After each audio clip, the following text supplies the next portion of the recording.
Welcome to Kiranmai's kitchen. ఈరోజు మనం మామిడి వరుగు పప్పు ఎలా తయారు చేయాలో చూద్దాం. దీనికి మామిడి వరుగు 1/4 గ్లాస్ తీసుకున్నాను. 2 medium size onions, 10 to 15 green chillies, 1 medium size టొమాటోని తీసుకొని పొడుగ్గా స్లైసెస్గా కట్ చేసుకున్నాను.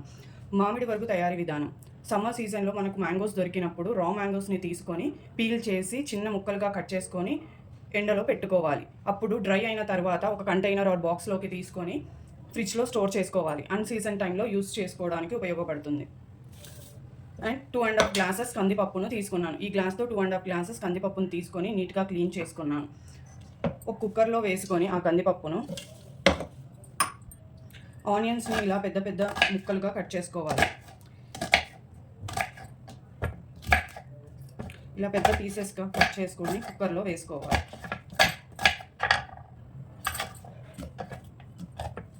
అలానే మిర్చీలను కూడా చిన్న చిన్న పీసెస్గా కట్ చేసుకొని కుక్కర్లో వేసుకోవాలి.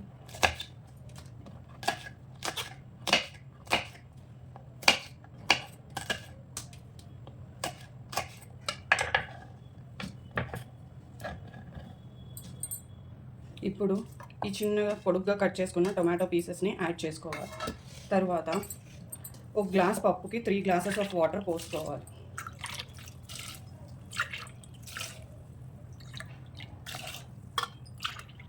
నేను 1.5 గ్లాస్ పప్పును తీసుకున్నాను కాబట్టి 5 గ్లాసెస్ ఆఫ్ వాటర్ని యాడ్ చేసుకున్నాను. కొంచెం గట్టిగా కావాలనుకునే వాళ్ళు వాటర్ తగ్గించుకోవచ్చు. ఒక గ్లాస్ ఆఫ్ పప్పుకి 2 గ్లాసెస్ ఆఫ్ వాటర్ సరిపోతుంది. ఇందులో కొంచెం పసుపు, ఆయిల్ యాడ్ చేసుకోవాలి. ఇప్పుడు ఈ మామిడి వరుగులో వాటర్ పోసుకొని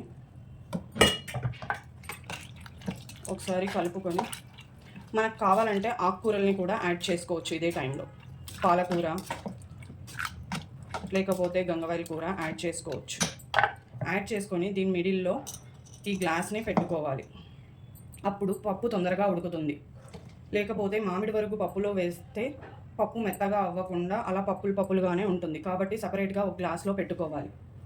ఇప్పుడు మూత పెట్టుకొని స్టవ్ మీద 3 విజిల్స్ వచ్చేంత వరకు పెట్టుకోవాలి. స్టవ్ ఆన్ చేసుకొని కుక్కర్ని పెట్టి 3 విజిల్స్ వచ్చేంత వరకు ఉంచుకోవాలి. 3 విజిల్స్ వచ్చిన తర్వాత స్టవ్ ఆఫ్ చేసుకొని విజిల్ పోయేంత వరకు పక్కన పెట్టుకోవాలి. విజిల్ మొత్తం పోయిన తర్వాత లిడ్ తీసేసి మధ్యలో పెట్టిన మామిడి ముక్కల్ని దాంట్లో వేసుకోవాలి. దీంట్లో టేస్ట్కి సరిపడా సాల్ట్ యాడ్ చేసుకొని మెత్తగా చేసుకోవాలి. నేను 1.5 స్పూన్ సాల్ట్ని యాడ్ చేస్తున్నాను.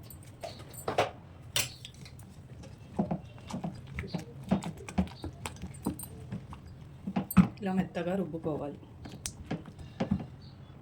ఇలా మెత్తగా పక్కన పెట్టుకోవాలి.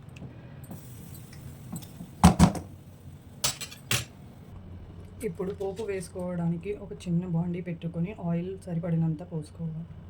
కారం, ఉప్పు అనేది టేస్ట్కి సరిపడా యాడ్ చేసుకోవాలి. పప్పులో పోపుకు కావాల్సిన పదార్థాలు: కొత్తిమీర, కరివేపాకు, రెడ్ చిల్లీస్ అండ్ చిన్నగా తరుక్కున్న వెల్లుల్లి, కొంచెం జీలకర్ర, ఆవాలు.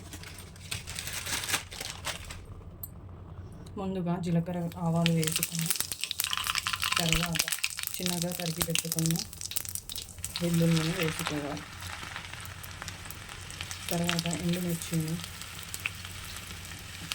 ఫైనల్గా కరివేపాకు, కొత్తిమీరను యాడ్ చేసుకోవాలి. ఫైనల్గా ఈ పోపును పప్పులో యాడ్ చేసుకోవాలి.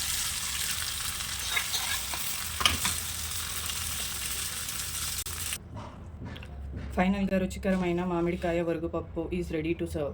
Thank you for watching. Please like, share, comment and subscribe to my channel.